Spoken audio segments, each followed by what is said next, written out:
Working Cows Podcast, episode 131.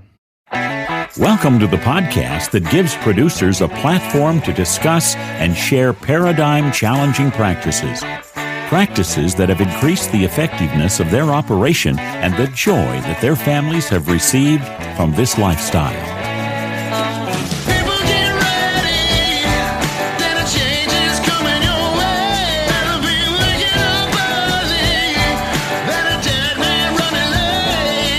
Howdy, everybody. It's Clay Connery, host of the Working Cows Podcast, here with another episode for you all, powered by the Global Ag Network. And I'm excited to welcome today Tim Hammerich and Dr. Abbey Wick from the Soil Sense Podcast that is put out by North Dakota State University.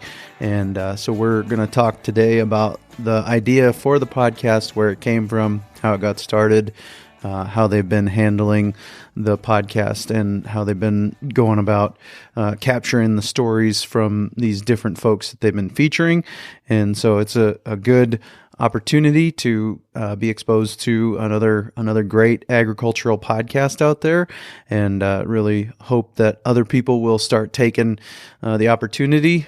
Previous guest of the podcast did reach out to me and let me know that he started a podcast as well, albeit in Spanish. But if you are a native Spanish speaker, or if you are fluent enough in Spanish to listen in on conversation, you have the opportunity to check out Daniel Suarez's Ganaderia Regenerativa podcast. I think I said that right.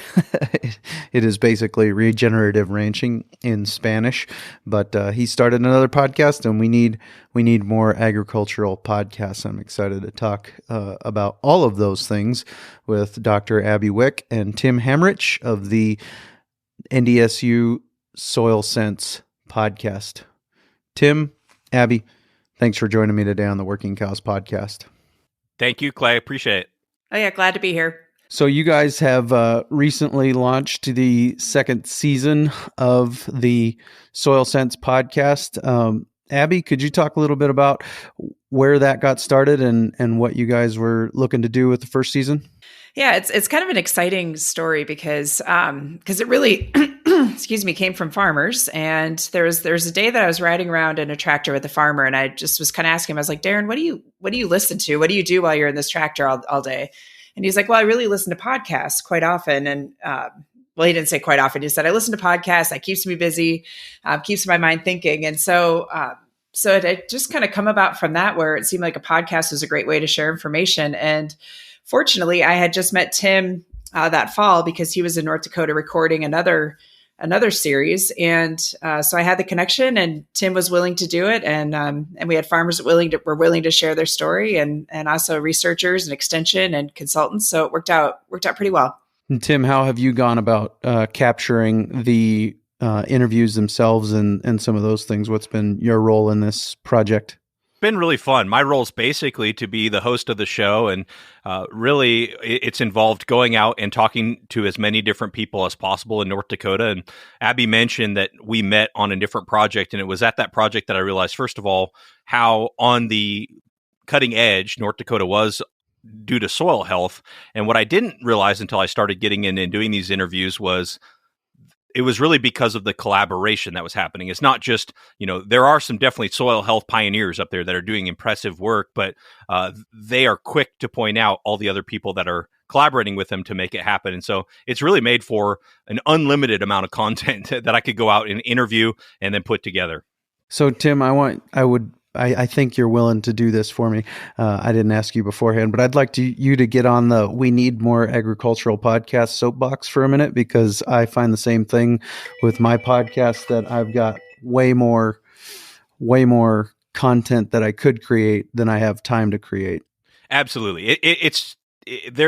First of all, there's a few different reasons why that is a soapbox that I'm happy to hop upon. Number one is because podcasts are extremely niche. They're extremely unique. It's not just there needs to be one ag podcast. There really could be, several podcasts that focus on just what I do on my other show, which is Ag Innovation, or this one in terms of soil health.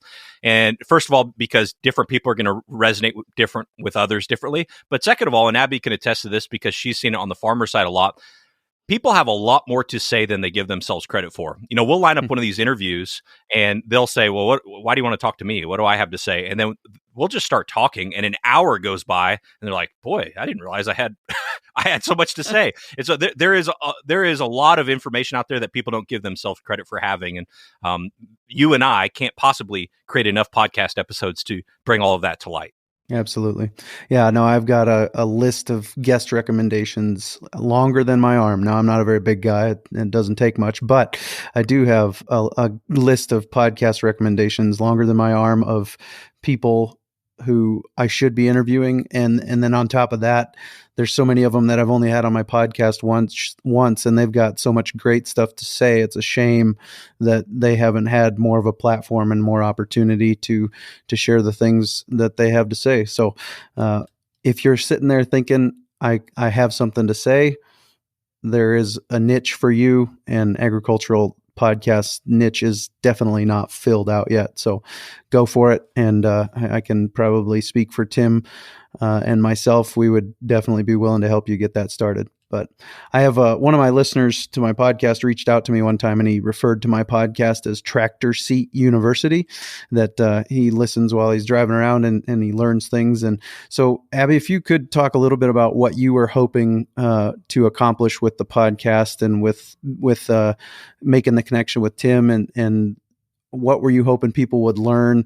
What were you hoping to do with the podcast? I was excited about it because, we've done a lot of other things with Extension. We've done videos that, that last the 2.5 minutes it takes for a farmer to get from one end of the field to the other on auto steer. We've done things with the web. I felt like we had done all these other things, but this podcast, after I listened to the ones that Tim was doing, I realized that it was more than just somebody.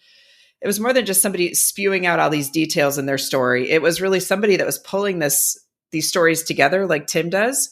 And so I'm not sure I'd realized what podcasts could do until I met Tim. And then as he came out here to North Dakota to record the first ones, just so we could go to the farmers' fields and kind of see what was going on and get a better feel for what we were doing. And in those conversations that Tim and I had in the pickup driving around, it became clear that what was unique about our system were the collaborations. And he was helping me see that aspect of it. And it really, he's definitely right when he says these farmers get on and on the podcast, and at first they're like, oh, I'm not even going to fill like 15 minutes. I got nothing. I'm not doing anything unique. And then you hear them share their stories for an hour with Tim. And it's really cool to hear that information come out. And then, the other thing that Tim kind of pointed out is that now they have a recorded history of what they're doing in a way that their kids can listen to and their grandkids can listen to. And it's neat that they're having that outlet to share their information. Could you talk a little bit about the collaborative nature of agriculture and the soil health community in North Dakota? I know I've listened to some of the Soil Sense podcasts and gotten some idea about what's going on there. But could you talk about some of the different things that you guys are doing to facilitate that collaboration and some of the fruit that's coming out of that? Yeah, I think a lot of it is perspective. I think a lot of us view soil health up here as that we're learning alongside each other, that there's no single entity that can do everything, that the farmers can do so much with testing practices, but to get the real numbers for differences that they might see or reasons behind what they're observing, they need some university involvement, and researchers need Extension to share that message with other people, and Extension relies on consultants to introduce us to farmers. And so it's neat how, especially here, just because this is where I've experienced it most, is that everybody's relying on each other for something. And it's a really cool way to go forward as a network, as a group of people that are doing this together. So I think, that's kind of what's unique about what we're doing here. I've noticed a lot too, that just in North Dakota, because we have such a harsh climate, that people are generally just really nice and happy to see other people. So it's helpful when you go to a farm and a farmer's just really excited to see somebody else and have some conversation. So it's worked out pretty well for our area. Yeah. My context is that go ahead, Tim. Oh, I was just going to say, there's another piece that's really come to light on this season 2 of Soil Sense, which is the shift in perspective towards trying to build healthier soils is creating this dynamic where farmers they get reignited excitement about what they do. And so we had a couple of farmers on the show, one of the episodes this season, that said they've been friends since they were in kindergarten or before, and they used to talk on the phone for maybe 10 minutes, and now they get on the phone, they talk about what they're doing to try to improve soil on their farm, and they talk for over an hour. And it's just I really noticed that consistently throughout the farmers we're interviewing, which is they're just way more excited about what they do for a living than maybe others who aren't as focused on this. Yeah. And I was going to say that, my context was that I was a pastor of a church in a small town, a youth and associate pastor, before I moved out to a very rural context. My house is 20 miles from the church. My house is 35 miles from the nearest gas station, just to give you a sense of how rural I am. And I've noticed that the people here at the church, they come, they attend the Sunday school class, they attend the church service, and then it's usually an hour and a half before the church is cleared out of people after the service, because they're just happy to get together and to see other people. And so that facilitates some pretty good collaboration. I really appreciate that idea. What are some of the stories that you featured in season 1, I guess, on the soil health or the Soil Sense podcast? Tim, if you want to talk a little bit about that. Sure.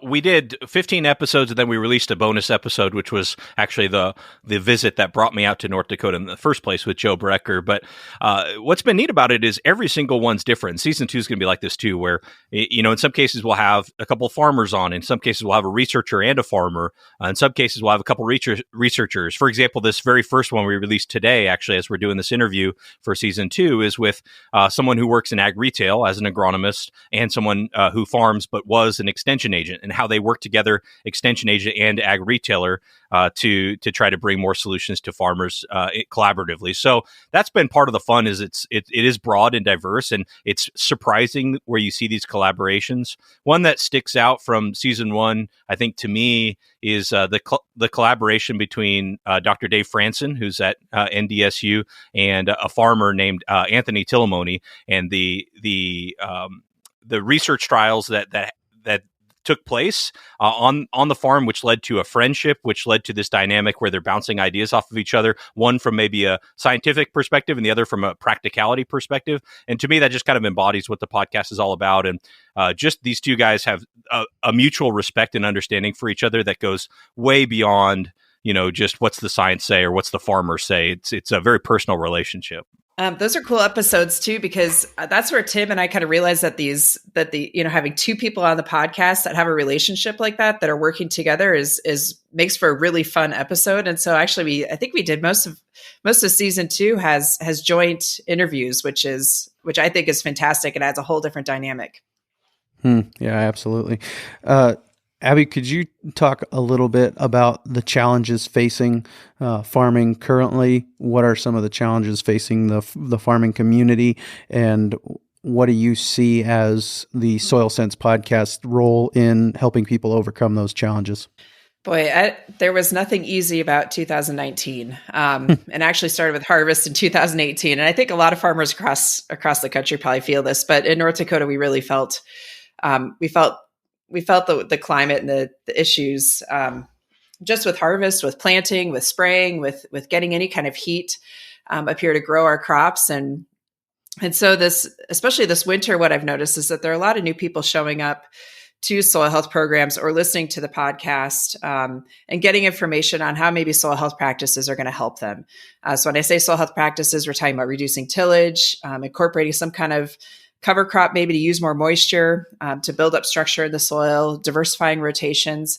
And I think in a time like this, where in some cases farmers don't know what else to do because they're already doing everything they can within their current system, to kind of look at other practices that could be used and incorporate those. So this fall was a great example of how some of these farmers who have implemented soil health practices with the reduced tillage, the cover crops, the rotations, how they didn't sink a combine in the field. They really were able to go across because they had great structure in the soil. They were using moisture effectively with their cover crops and their cash crops at the right times during the growing season based on soil type. And I think they felt a lot of satisfaction in that as they were going across the field without sinking combines or grain carts, and they were still loading their trucks on the fields as well. Other systems that didn't have the reduced till in it, and they were, maybe 2 crops in rotation or soybean on soybean and those kinds of systems, they sank a lot of combines this fall, and it was a real struggle and challenge. So we're seeing some of those growers coming to our meetings now to look for other options and ways to improve their system. And I had the privilege of sitting in virtually on the recent Farming and Ranching for the Bottom Line conference, and I'm not blowing smoke. I guess my Twitter feed and my email exchanges with you would indicate that your session was one of my favorites, or probably was my favorite. I was just looking the name of the young guy that was with you. Is it Jacob? Morgan Jacobs and also Tony Wagner. And Tony Wagner. Yep. So that session was awesome. Both of those guys did a great job, and you did a good job of setting the stage and facilitating the conversation. And I emailed you while you were still on the stage and said, I'd love to sit down and talk about Soil Sense, the podcast and some of those things. And one of the things that became obvious in the course of that session was an echo of a recent episode that I did with the Minokan Farm, talking to Daryl Oswald there, and I asked him, I said, it seems to me as a guy on the outside looking in that integrating livestock is one of the hardest things, and Morgan shared about how they're doing that, and Tony shared about how they're doing that, and then the questions that came up after that session were a lot about integrating livestock, and is this going to cause compaction, and are there going to be issues with that? And so could you just give some examples of how you see people integrating livestock in the soil health community there in North Dakota, Abby? Yeah, I see. We don't have a ton of livestock in North Dakota, which I think we're hoping to get more. We have a lot of coalitions forming to get livestock back in higher numbers. And so I think, when we have a grain farmer who's interested in adding that livestock component, we don't encourage a grain farmer to go out and get a bunch of cows, right? I mean, that would change their entire system, their mentality, the way they do things on the farm, the help that they have available. So we're encouraging more partnerships to come about. And so there's always a great opportunity, if there are livestock in the area to have them graze some of your cover crops in the field, or some farmers are looking at a full season cover crop to get the livestock out there. So those partnerships, I think, are one way to go about it. But we do have, and we'll see this in season 2, Tim talks to the farmer who has gone out, and gotten some livestock in his operation, and it's fun to hear him talk about it, because he'll joke around and say, I still don't know what I'm doing, but he really has figured it out and has a really good system working on his farm. And how have you seen feedback? What's the feedback been like, Tim, for you, or what are some of the things that you are noticing as a guy who does a couple of other podcasts as well? What are some of the things you are noticing that are maybe unique to this podcast and the way that it's impacting not just North Dakota, but the country and literally around the world? One thing that stands out is just how complicated, building soil health is. People talk about it, with broad strokes like cover crops and reducing tillage, introducing livestock. But when you get down into the nitty gritty, it is so complicated and so complex and so dependent on a number of other factors. And so at first I went, okay, well, we're going to do 15 episodes on soil health, and that'll be fun. And season 2 wasn't even on my mind. But the more you dig into something, and this is true probably for most things, the more nuanced you realize it is, and the more stories come to light, and the more questions you have. So the more episodes I do, the more questions I have. So I think that's really coming through. I've had a lot of people tell me that they love how Soil Sense makes something so technical, so relatable. And so I think that's pretty cool, because at first, if you didn't know much about soil health, you wouldn't think of it as technical as it really is. And it's been a lot of fun, and it's been neat to see that feedback from people who start to appreciate the nuance a little bit more. And Abby, have you heard anything from people who are changing the way they ranch or the way they farm, as a result of the Soil Sense podcast, or as a result of what you guys have been doing to facilitate collaboration there at NDSU? Yeah, I think we're seeing quite a bit of change. I've heard, as far as the podcast goes, I've heard people just say that, oh, I didn't realize that so-and-so was doing that, and he farms right by me. Or, they don't know that these farmers are trying these different things, and they're getting ideas and finding ways that those systems will work for them. And it doesn't have to be a farmer necessarily in their area or research done in their area to be able to apply those practices. So I think we're hearing a lot of excitement about it, just because people are finally hearing some of these conversations that are occurring. And I think the other thing too is that it's not, one of my jobs here is to help a farmer on their farm. But the other thing is to help them share their message. So I'm in the business of communication. I share information for a living. Basically, that's what extension is. And so a lot of the farmers have a tough time getting their story out to just the general public, to a family who may live in New York City or Los Angeles and not know about agriculture, what farmers are doing, because they are stewards of the land. And so this is really helping. And we're seeing this, that the plays for the podcast are happening in major cities where people are getting information, because like Tim said, it's a very complicated topic, but it's relatable, and these farmers make it relatable. So it's neat to see that. Yeah. I have similar, stories. I guess I had an email one time from a NASCAR crew chief who said, I have just a few acres here and a couple of cows, but I really like listening to your podcast while I'm driving between races. So it's kind of crazy where podcasting will go. So that was cool. Abbey, could you talk a little bit about your role with NDSU? What was the goal, or what was your position when you started there? What you mentioned communications. What were you coming there to do?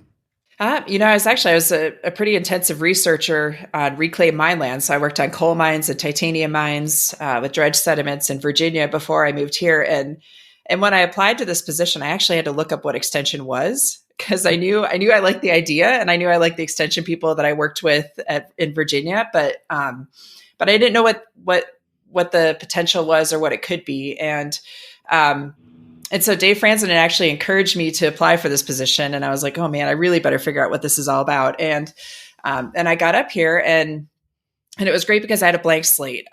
My position at NDSU was newly created, so I didn't have to fill any shoes. I didn't have to carry on any programs. I could totally do what I wanted to do. So I spent really the first year listening to what people needed out of this position. And so I met with farmers, and I was fortunate to have Lee Breeze, who's a crop consultant. He's in the first season of Soil Sense.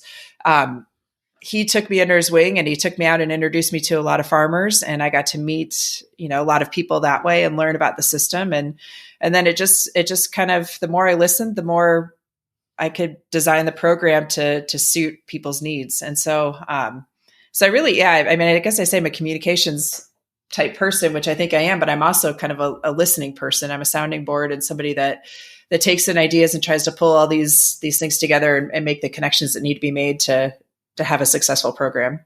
And Tim, are you doing these interviews remotely? And then they've got a couple of guys in the same room, or how's that working for you? So far for each season, I've made one trip out to North Dakota and try to get as many interviews as I can. Mm-hmm. And then the rest of them, we just do remotely. We're getting better at the remote interviews, so that we try to give them as much of a in-person feel as possible. In fact, Abby's been great about, she'll actually run a microphone out to a farmer and sit there while the farmer does the interview in their shop or somewhere, and then run it back. And so it's worked out pretty well. And I'll say this about Abbey too, because it relates to what she just said in her last comment. She really changed my mind about what extension was. I thought it was someone who took information from the university and distributed it to farmers. And I don't know if Abbey realized this on her own, or if others are kind of finding this out in general. Farmers like to learn from other farmers. And so if there's a way that you can facilitate knowledge transfer from one farmer to another, especially if in the middle, you've got that scientific validation, that's the way that information spread and progress gets made. And Abbey realized that and made me realize that. And so that's been part of the fun here. Is it's not about us, blessing the audience with our knowledge. It's about us bringing the right people into the room for an exchange of ideas. And that's really how things get done. Yeah. I always say my role as a podcaster is to profess my ignorance while asking a semi-intelligent question, and try to get people, try to learn. I'm learning here. I'm trying to learn. I don't know all of these things. I'm I'm asking these questions because I legitimately want to know the answer, and I need to know the answer for my own operation. And I just have found a way to record that conversation so that other people can listen to me learn as well. So it's been a great tool for that. Yeah, exactly. I'll say sometimes to get the smart answers, you have to ask the dumb questions. That's good. I appreciate that. Abbey, could you talk a little bit about your background? What brought you to NDSU? And I know you've shared the story, and I'll link to the Soil Sense podcast in the show notes page for today, workingcows.net/131. Workingcows.net/131 is the show notes page for today, and I'll link to the Soil Sense podcast there. But could you just share a little bit of your background, Abbey, and what brought you to North Dakota? Oh, that's how much time do you have for me to answer that? Because it seems like it's kind of a roundabout way. My degree was in soils. And so that's kind of, I wanted to do soils work on reclaimed mine lands. And so I basically was working on coal mines in Wyoming. And then I moved to Virginia and did some research there with coal mines and titanium mines, like I mentioned before. And I'd met a farmer that I was working with closely. We were reclaiming titanium mines into cropland production again. So he was getting it. He rented out the land to a company. They did their mining. They returned the land to him, and he was growing his cotton and peanuts and soybean and wheat and tobacco on that land. And it was kind of working with him and Carl Clark, in case he listens to this. We drive around and we look at all this different stuff and see how he's getting his land back into production. And I thought, boy, I like agriculture. I think it's exciting. I think it's a version of mine land reclamation that it's not so intense of a disturbance, but it's a consistent disturbance. And I like the family aspect of it. I liked that these were families operating these farming operations and running them in hopes that their kids could take over the farm someday. And so that perspective was really kind of unique too. So this job at NDSU had come up, and I saw that it was in soil health, and there were 6 positions that they created across the state. So they had one main one in research on campus that runs the research program for the state, and then there's the extension one on campus to run those programs for the state. And I was looking at the research position, and I was also looking at the extension position, and yeah, it just seemed like something I wanted to do. And I had actually done my graduate research up here on the coal mines outside of Beulah, North Dakota in 2003. So I was familiar with North Dakota. I knew what the people were like. And I liked how the state was. So here I am, and I've been here 7 years, and I really enjoy it. I like the transition and in my career, and I like what I do every day. It's an easy job to come do because it's just fun every single day. But you didn't come from a farming background, am I right? No, not at all. I grew up outside of Cleveland, Ohio, and about as suburbs as you can get. I don't have any connection really to farming at all. So that was kind of one of the fun things too about coming here was that I knew soils, but I didn't know farming really that well. And so I joke around the first time I was in a combine, I got in there and I sat down next to that farmer and I said, "Oh, this is my first time in a tractor." And he's like, "Yeah, you're not in a tractor. You're in a combine." So it was kind of fun, and I feel like that's helped with some of the programming and the ideas, sharing of ideas is that there's still a lot I don't know about agriculture. And so farmers are really sharing what they do and what they love to do with me. And then I get to share what I love to do with them about soils and putting systems together. So it works pretty well for sharing a lot of information. And how long has that been? How long have you been in the position you're in now? 7 years. Gotcha. And so the learning curve continues. Absolutely. Every day. Yep. And what drew you to soils specifically? Gosh, it was, I got my degrees in geography at University of Denver. And I was working with physical landscapes, and I was more interested in the plant communities on the surface. And it was a scientist with the Agriculture Research Service in Wyoming that he had known me as a student, and he knew my advisor, and he had encouraged me because I was going to go into ecology. That was going to be my degree. And he goes, "Abby, you need to get into soil science." He goes, "That's that's a career that you'll find something wherever you go and wherever you want to live." And so I got into soils that way. And I think a lot of what I do now is ecology related too, and soils and whole systems. But that's how I became a soil scientist. Can you talk about the transformation in the soil sciences and soil health and some of those things just in the time that you've been involved in studying and up to the present day? I was fortunate when I was studying soils to work with a soil microbiologist. And so I always had an appreciation for the biological aspect of soils. But there was a lot more focused on how soils form and the chemistry of them and the physical properties than there was a biology, even though I was working with a microbiologist. So that shift where we still have importance of the importance of the chemical and the physical properties of soil, this addition of the biological component has really taken off since I've been working with soils. And the idea of soil health, as a scientist, I always talked about it as soil quality, which is more the scientist term, but then the soil health term is more for farmers. And so the more I learned about soil health and the evaluation in the field and what it means for management on the farm, I think that's where a lot of scientists now in soils are starting to consider that more, where maybe they didn't in the past and it was more of just a system, but now it's a system with a personality maybe. And that's where you get kind of the soil health side of things. Tim, what's been your nature of involvement in agriculture historically and up to the present day? I grew up on a small farm in Northern California. It was kind of a hobby farm that my dad had a lifelong dream of making a full-time income, and it just kind of never materialized that way. But what we did actually is we had a niche market selling goats and pigs to Hispanic markets and ducks to Asian markets. And when I got into high school, I got interested in crops, so I started growing a direct-to-consumer pumpkin patch for every year of high school. And all that kind of got me in FFA and led to eventually becoming a national officer in FFA.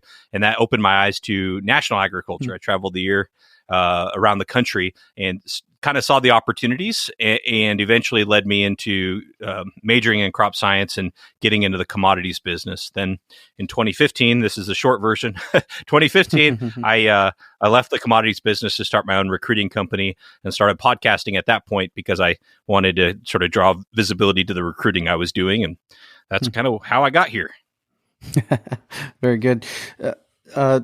Abbey, would you say that there has it been just a better form of communication from the scientific side of the soil quality to the farmer side of the soil health?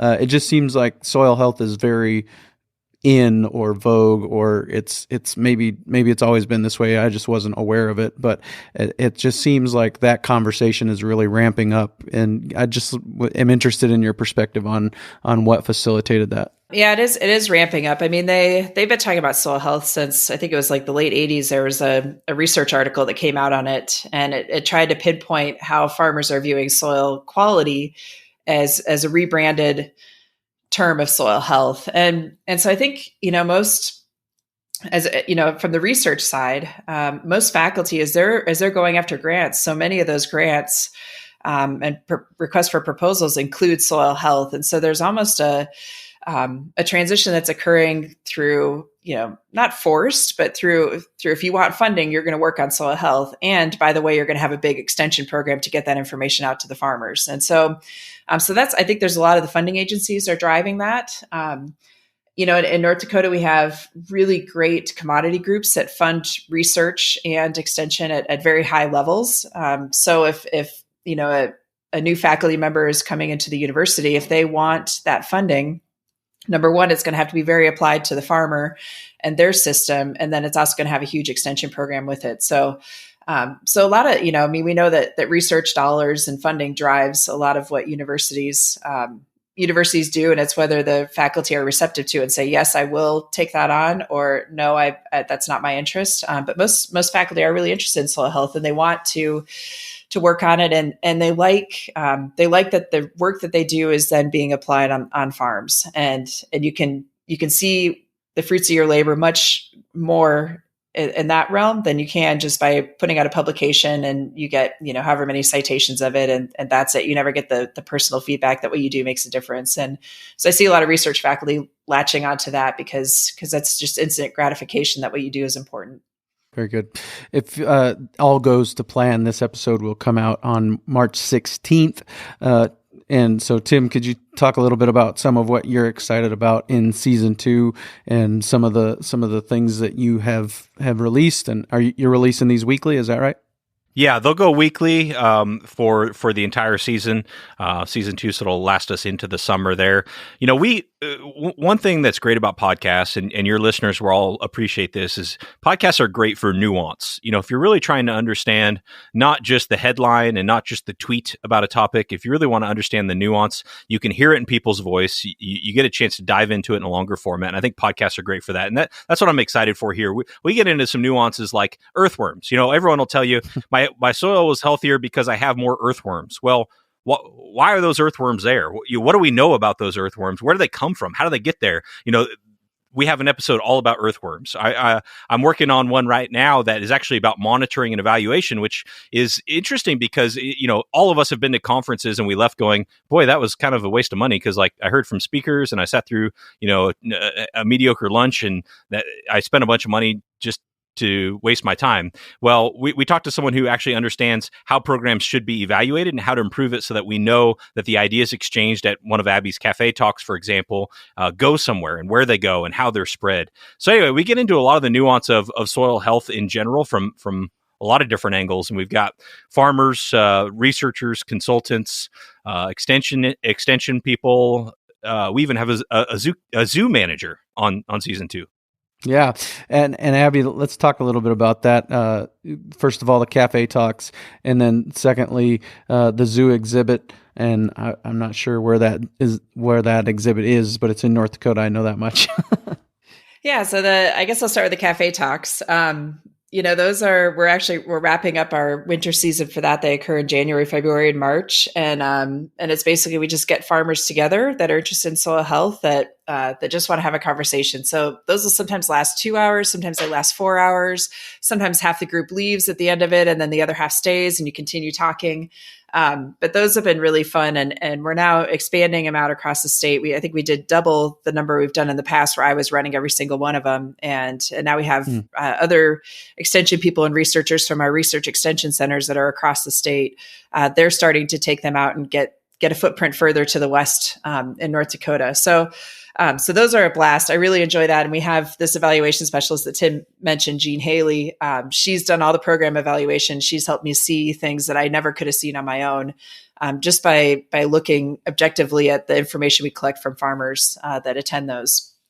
And then the zoo director, Sally Jacobson, is on an episode too, because that's kind of a long story. But my young son likes to go to the zoo a lot. And so we noticed one year that the crops area in their children's zoo farm was not stellar, which makes sense. They're zookeepers. They keep animals alive. They don't necessarily grow the crops that would be in that field. And I don't grow crops either, but I was like, boy, I have a whole bunch of people I could ask about how to do this and do this well. And so we got involved with the children's zoo farm, and since have raised a bunch of support and funding and with new partnerships to create an indoor modern agriculture exhibit at the Red River Zoo here in Fargo. So there's all kinds of information. It's about modern agriculture. It's not about old MacDonald and whatever sheep and, you know, things that he had, but it's about careers in agriculture from a consultant perspective, from a farmer perspective, from extension, from commodity groups to NRCS positions, to equipment design and development. And so that's kind of a fun exhibit. And then we do an agriculture adventure day every year. And that usually draws in between 1,500 and 2,500 people that day, just to get information and learn from farmers. And so that's a really fun day because the farmers come out, they get to talk with a bunch of families about what they do. And they usually showcase the crops area, which is where we put most of the farmers, which thankfully it usually looks pretty good every year. I've done an okay job with it. So it's a fun thing to take on. And it really connects me to the community here and makes me see how I can help farmers share their message further. I guess what is exciting you about the future of soil health, Abbey? What are some of the things that are kind of on your radar that you're excited about the progress in that conversation? I think where I see it going, at least in North Dakota with our program is I could see helping farmers get other farmers together, that are their neighbors, or I see extension as taking more of a backseat as a facilitator, but just tacking on to some of these events that maybe we give farmers ideas on how to host, some of their neighbors. And that's what Tyler Zimmerman and Chris Wahlberg talk about in their episode. Those are the guys that have been friends since kindergarten and farm right next to each other. And they've been doing incredible things with just, getting farmers together to go look at fields and to see what they're doing with soil health. And so I'd like to be a part of that. I'd like to see how I can help farmers do more of that sharing of information and just be present, but not be in the spotlight, and let the farmers be in the spotlight. So some of that. And then another thing I'm kind of working on now that I'm pretty excited about is a beer and agriculture dinner. So working with a local brewery and a restaurant, and trying to get just a handful of farmers in to share what they're doing about conservation practices and soil health with people that would have no connection to it at all. And so we're going to try that out in April. And hopefully, if that works out really well, maybe we could take it statewide and move it around with this brewery and get some more restaurants involved. Sure. And do you have details that you could share on that? This will be out before that event happens. Yeah, it's going to be on April 2nd, and I think Summit Brewing is who's hosting the event with 46 North, which is a restaurant here in Fargo. And they're actually, the best part about this is they're handling everything, selling the tickets and getting people there. Cause we realized too, that if I go out and advertise it, I'm just going to get a bunch of farmers there. We're just going to be talking to, other farmers. And so they're going to get, the people that have nothing to do with agriculture there. And we're going to try it out on a group of 50 and see how we do. And we have great partners with it again, like the North Dakota Grain Growers Association and the Wheat Commission and the Barley Growers and our Barley Council. So any, those guys that are involved with creating, growing the crop to make the beer are going to be involved. So I'm pretty excited about it, but it'll be through Summit Brewing, which is out of Minneapolis, but they have local ties here to North Dakota with barley growers. Oh, cool. And I want to be respectful of you guys and your time today. So Tim, could you share some of the other things that you're doing, and then share with people where they can find the Soil Sense podcast, and any link you want put up at workingcows.net/131. Now is the time to share it. Okay, yeah. I think the biggest thing is go to ND, like North Dakota, ndsoilsense.com, and that's where all of our episodes are. It also has links to other content that Abbey has put together and folks at NDSU have put together. So definitely go there. And I think one thing that will be especially relevant to your audience is one thing we heard several times through the first season was people wanting to bring more livestock and integrate them into their program. And so we do have more of a spotlight on that in season 2, a lot more examples of how that looks in practice. And also for aspiring, cattle men and cattle women out there, there's a lot of farmers in North Dakota that would love to have someone else bring the cattle and graze their land and come up with partnerships like that. So go check out ndsoilsense.com to learn more about that. And then the last thing that we haven't talked about, but I want to make sure we get on there, maybe Abbey can speak to it more, is what she's doing with the Share Farm, which is up in North Dakota. It's field scale agricultural research where they partner with a farmer to experiment with some of these ideas in a local field scale basis, and it's pretty cool stuff. But I can let her speak more to that. Yeah, geez, Tim, you're so good at bringing up all these projects that I just kind of forget about sometimes because we just do it all the time. The Share Farm, the Soil Health and Agriculture Research Extension Farm, is a commodity funded project. That's the first site has been in place about 8 years now. Where we're working with farmers, basically evaluating the things that they want to know about. So I don't assume that I know what they want evaluated. So I really work closely with farmers in that area or across the state to find out what they want us to look at. So and everything's done on 180 or so acres. So we have those sites going on. There's one down in Morton, North Dakota. And then we have another one that we just started this year up in Logan Center, North Dakota. So that's the northeast corner. So we have the southeast corner, the northeast corner covered. We actually have some new partners in commodity groups that want to get involved with the Share Farm idea. So there may be some more of those sites popping up in the future, or the concept spreading a little bit, which would be exciting and also terrifying because it's a lot of work. But it's a great way to show a commitment to an area from NDSU and partnering farmers that we're going to be present in that area, and we're going to get answers and have ideas for them, and also bring all the programs that they want, like the cafe talks and other meetings and field tours. So it's a great project funded by 4 different commodity groups now, between corn, soybean, wheat, and also dry bean association. And Abby, any links or any information you want me to share at the show notes page for today? Yeah, we have a pretty extensive webpage, ndsu.edu/soil health. I mean, literally, if you go on and search NDSU Soil Health, you'll find the webpage, and there's all kinds of information on that page, from videos that we've developed. I think there's 80 or so videos that are posted there. We have all of our information on workshops and things that we're hosting on the homepage, including a livestock meeting that's coming up the end of March over in Dickinson, North Dakota. And then we have booklets that we've developed where there's information in there about how to go about soil health and cover crops and grazing cover crops. And I'm trying to think what else we have on there. We have the link to the podcast. We have the DIRT workshop, the Dakota Innovation Research and Technology, which Tim came out here to North Dakota for. He hosted the Farmers Show and Tell, where we had farmers share basically what they were trying and doing with each other. And gosh, I mean, Tim, you had maybe 80 some farmers that were there that were all talking and sharing. I mean, more than half of them, or close to half of them, did share with the group, which is pretty amazing when you consider the size of the group. So Tim really got them talking and had some good ideas flowing. And so there's information on that. That'll be in December here in Fargo. Well, if there isn't anything too major that we've left on the table, I think we'll leave it there. And I appreciate your time. Thank you, Tim. Thank you, Abby. Yeah, thanks. Yeah, thanks so much, Clay. Keep up the great work. I hear more about your podcast than maybe any other ag podcast out there. So you're really resonating with the audience. So keep it up. Thanks. I appreciate that.